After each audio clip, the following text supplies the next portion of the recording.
There you are. Yes, and we have something special for you this time. Last week, a scholar came to us. He said he knew where we could find another fragment of Wuthrad. He seemed a fool to me, but if he's right, the honor of the Companions demand that we seek it out. This is a simple errand, but the time is right for it to be your trial. Carry yourself with honor, and you'll become a true companion.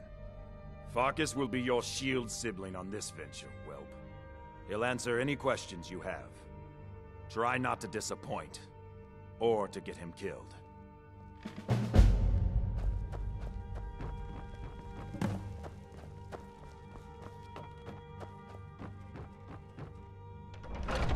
I'm still trying to figure out why Skjor let you in the first place.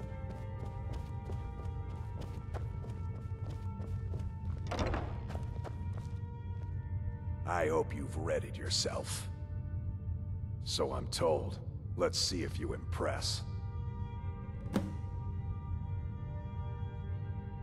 Don't delay, Shield Brother.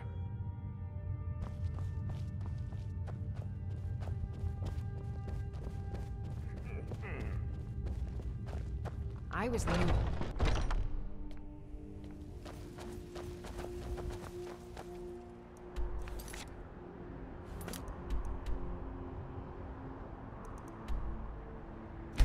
The Elder Scrolls V Skyrim Companions walkthrough, and this is the Proving Honor quest, and it is the second or third quest in the series of the Companions. And the goal of this one is to get a fragment of Wuthrad, which is going to be a big part of the Companions, is finding the fragment of Wuthrad and giving it to Ysgramor, which, you know, well, not really giving it to him.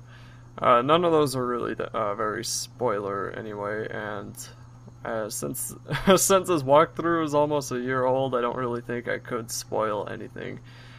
Anyway, when you go to different dungeons, or the new dungeons, you are probably going to have to walk a distance to get there, unless you have discovered a lot of locations, because then the more locations you discover, the more places you can teleport, which means you won't have to walk as far to different dungeons and goals that the quest wants you to go to. And it's because of that that if you see a location really close to you, which it's really big and glowing on your minimap, on your compass, if you see that, then you will want to just go discover it, and if there's enemies, you can either stay there and kill them or run away. And here, I just came here to discover this place with the mammoths and the giants, and then the mammoth nearly killed me, so, even though I didn't do anything to the mammoth. I just wanted the Nurnu, and then I start getting chased by a mammoth, so I'm running away, and eventually I do get away, but I'm not strong enough to fight those things yet. And then of course I use healing, which I don't use nearly as much as I should, but mostly I'm not going to be using healing as often just because it's annoying to have to change to it and then change back and then manage my magicka. So normally I'll be sticking to potions and other means of healing, at least until I get a lot of magicka. Here's this small bandit place, which it's not really the bandit place, but it's a place where bandits are. And one was attacking me, so I just killed her. And your experience going through this probably will be different, especially if it's in the daytime or a different time of day. I mean, it's pretty random when you get there, but maybe it'll be close to the same. This game's done a pretty good job of making each playthrough as different as it could without actually making it too different. And that doesn't really make any sense, but if you've played this game, you'll probably know what I'm talking about. There's one other thing I also want to mention, is that there's a mod for the computer that gives the mud crabs a top hat and a monocle, and it just makes them look really funny. And in the later videos I will have that, so if you see me kill a mud crab, and you're wondering why they look all fancy and like they're a gentleman, then that will be exactly why. It doesn't change anything other than the physical appearance, so you console people don't have to worry about me one-hitting everything because I decided to cheat my character to being the strongest person it could be, I guess. Anyway, that's beside the point. And then here I ran into a flying mammoth glitch, which I haven't actually seen before. That was the first time, and I think it's funny how it slowly falls over because it died from the fall. That was just so weird. I played this game for 200 hours on my first file. I have never seen that. And I had heard about it, but I didn't really think it was real. So anyway, I'm getting pretty close to this new, to this dungeon, and if you notice, there will be a path to everywhere, but a lot of the times it's really hard to pick out, and you will feel like you'll feel like you're going in the opposite direction, because if you try to look for that path, it will make the game a little bit more realistic, I guess you could call it, instead of jumping up and down mountains and rocks and really steep slopes. But a lot of the times it's just not worth it for me to find that pathway, so I'm just going to use whatever way I can to get to my goal, even if that means jumping up a mountain. And of course, this should be something you should be able to do anywhere. If I can't do it, then you probably won't be able to unless you're cheating or something.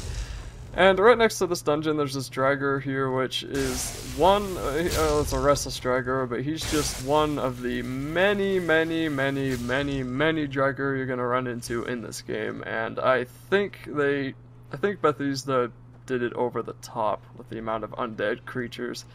And there were a lot in Oblivion, but for some reason, the Oblivion quest just seemed a little bit more creative than the ones in this game. And there's a lot of reasons for that. There are some really awesome quests in this game, though. I mean, this game is pretty much better than Oblivion in every way, except for the originality of it, because everyone's seen Oblivion before, so they've seen Skyrim. And I don't like the menus in Skyrim. I really like that kind of script, medieval look of the menus in Oblivion. And I think there's a mod on the computer to put Oblivion menus, but I'm just not going to do that.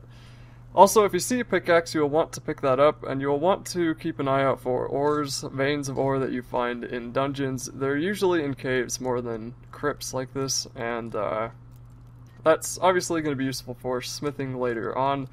And again, on the computer, if there's a mod that'll light up the smithing locations, the mining locations, but I don't have that. I'm not going to use it. And it really isn't all that necessary if you know what to look for.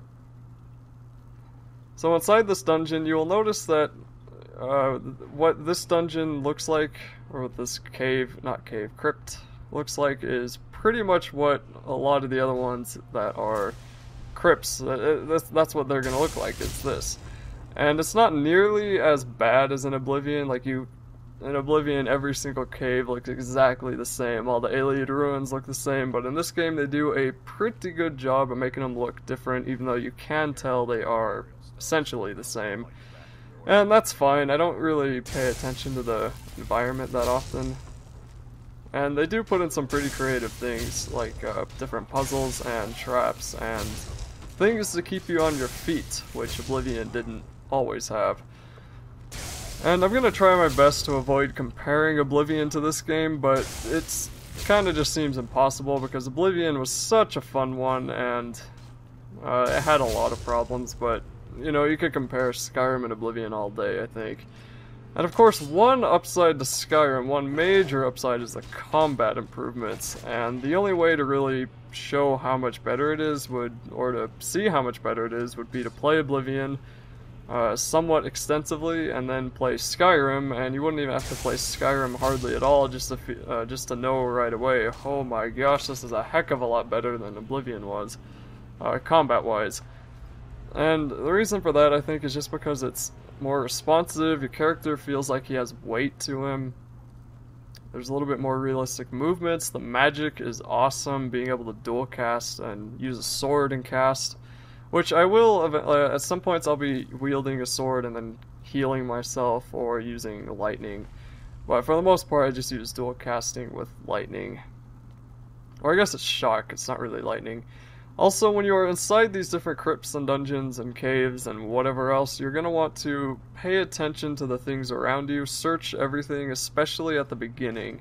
Because that way you can get smithing materials or alchemy materials, potion making materials, that sort of thing. You can get leather strips, which is for smithing, You can get gold, potions, weapons, more gold, and just look around and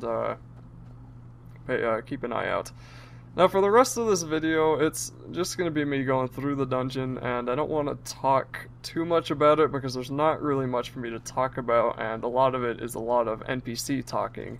And I do want to do my best to keep the story of the companions in, and right here is a pretty interesting part, so I will just stop talking for the rest of this video and continue on in the next.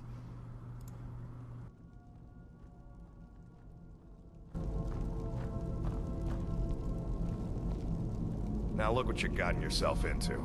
No worries, just sit tight. I'll find the release. What was that? It's time to die, dog. We knew you'd be coming. Your mistake, companion. Which one is that? Doesn't matter. He wears that armor, he dies. Killing you will make for an excellent story. None of you will be alive to tell it.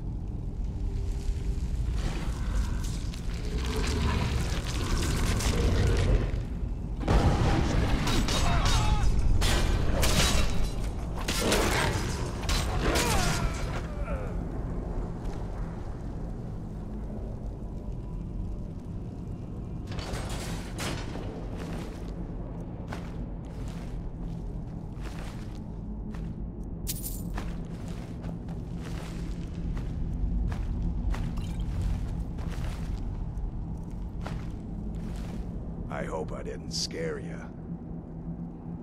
It's a blessing given to some of us. We can be like wild beasts, fearsome. Oh no, only the Circle have the beast blood.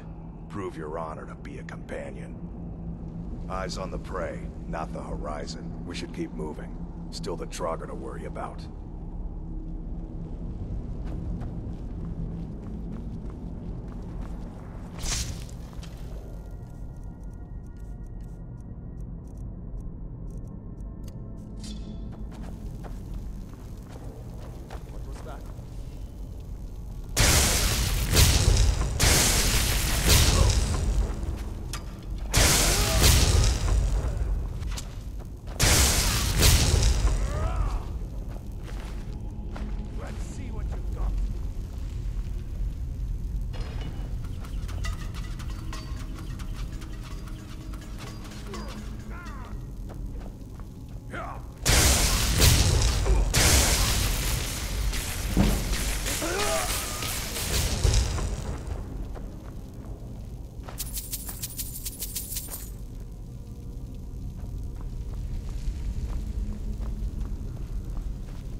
Time to...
Never should have come.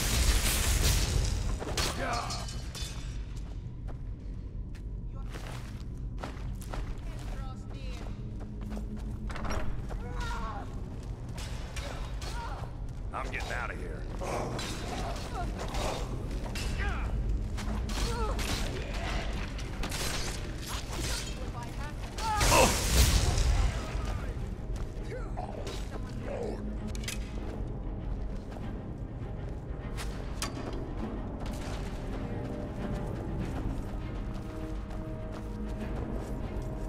I'll fix you good.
awaiting your return. Come, follow me.